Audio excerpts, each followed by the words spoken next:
Walker Kessler, bro, is already becoming one of the best rim protectors in the NBA today, and he's one of the reasons why the Jazz have been able to play so well this season. So, in this video, we'll be breaking down Kessler's game so that we can all understand why he's able to play so well.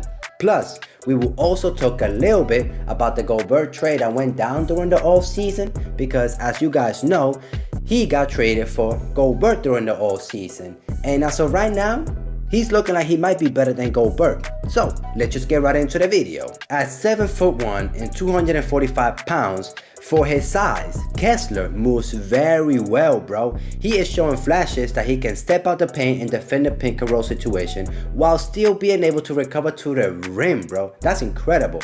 Plus, he's an elite shot blocker. I can't forget to mention that. Lately, this guy's blocking shots left and right. And despite him being very aggressive, looking to block shots or contest shots, he doesn't necessarily pick up a lot of fouls, as he does a great job at jumping straight up and positioning himself at the right spot almost every time. That is why he's among the top centers when it comes to blocking shots. As you guys can see here, he ranks 4th in total blocked shots. And like I mentioned before, he doesn't foul as much as the other players that you can see here. Right now, Kessler has a total of 131 fouls, while you see Jaren Jackson Jr. has 138, Miles Turner has 170. So you can see that Kessler already as a rookie is among the best shot blockers in the NBA. Two things stood out to me here. One, I'm a little surprised to see that he has more double-doubles than Jaren Jackson Jr. Second, Rudy is not among the top 10 in total blocks, though he has played almost every game this season. Just recently, the Jazz played the Oklahoma City Thunder, and in that game, Kessler had 7 points, which is not crazy, right? But he grabbed 18 rebounds and had 7 blocks. That was the 3rd time this season that he had a game with 7+ blocks, bro. No other player in the NBA has more than one game with 7+ blocks. No one else.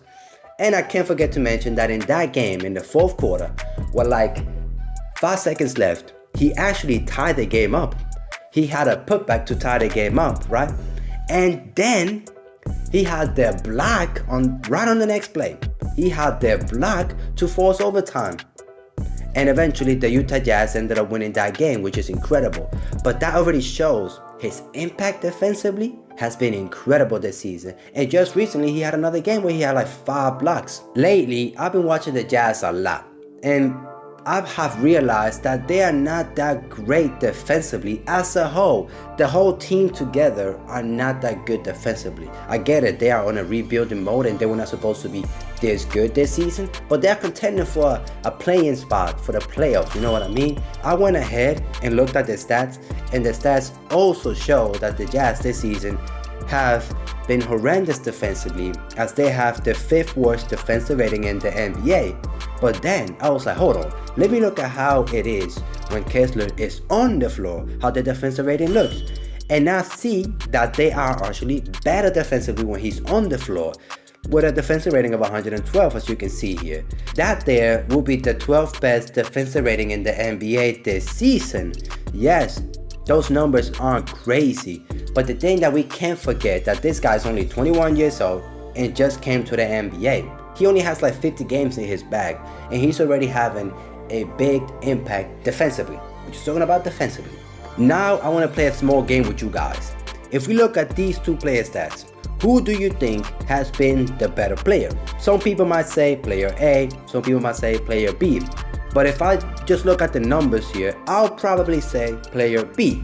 Now, if I show you who they are, will you still say player B? Or if you pick player A, will you pick player A? No matter the answer, it's still surprising seeing that Kessler is putting up numbers like Gobert, a 3 times Defensive Player of the Year winner, bro. Winner. And this guy has been one of the best defensive players over the last 10 seasons, you could say. And that's why, to me, Kessler is already becoming, or he's not becoming, but he's one of the most underrated centers in the NBA right now. When Gobert got traded, we really didn't know how good Kessler was going to be. But the Jazz, bro, they found their next rim protector for maybe the whole next decade, for the next 10 years, you know what I mean?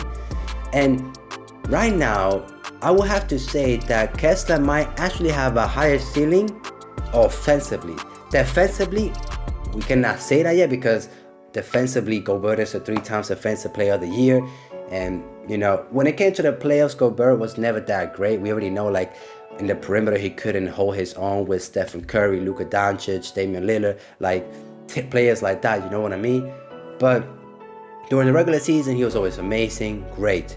So Kessler might face those same problems as Gobert as, you know, times goes on during the postseason. But offensively, bro, he's showing some things that I'm liking. Like there's a few reasons, of course. One, Gobert, right, was never a natural passer.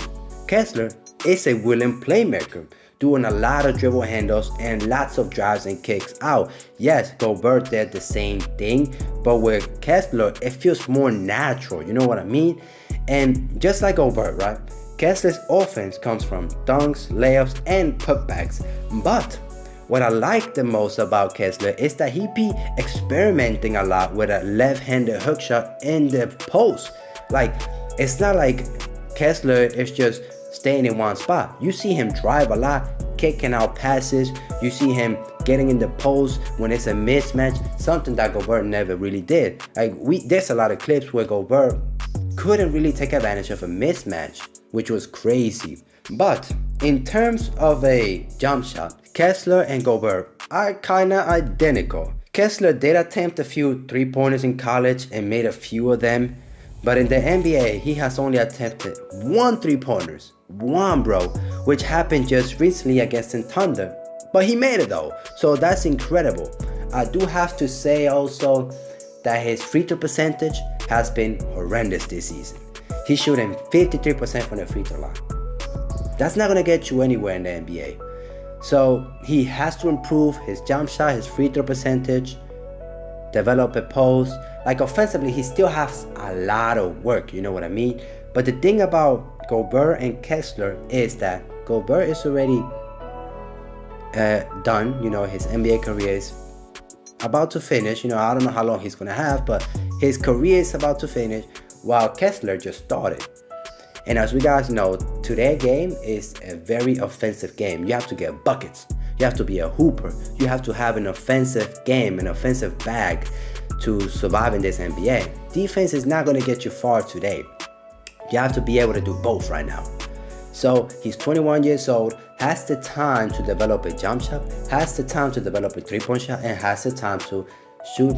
He doesn't need to be a 90% free throw shooter. He just needs to be able to, let's say, make it to the 70s like Giannis and LeBron. Like those players are not the best free throw shooters, but they make it when it counts. You know what I mean? They make it when it counts. Maybe not LeBron, but today LeBron does. In the past he had that problem, but today LeBron makes it when it counts. So Kessler just needs to develop a free throw shot where it's like around 70%, and he's gonna be okay. He's gonna be okay. I got a question for you guys. If you were to start a franchise tomorrow, a completely new franchise, will you take Gobert or Kessler as your starting center? I will personally, I will take Kessler. Reason being, because of everything that I've been mentioning in this video. As a rookie, he's already shown that he's one of the best rim protectors in the NBA, and he's only 21 years old. You know what I mean? He has all the time in the world to get better. You know what I mean? And offensively, he has a higher ceiling than Gobert, like I said already in this video. But let me know your thoughts down in the comment section about Kessler and Gobert also. Thank you so much for watching. If you made it this far, I really appreciate you. And if you're new, don't forget to hit that subscribe button, and hopefully we'll see each other in the next one.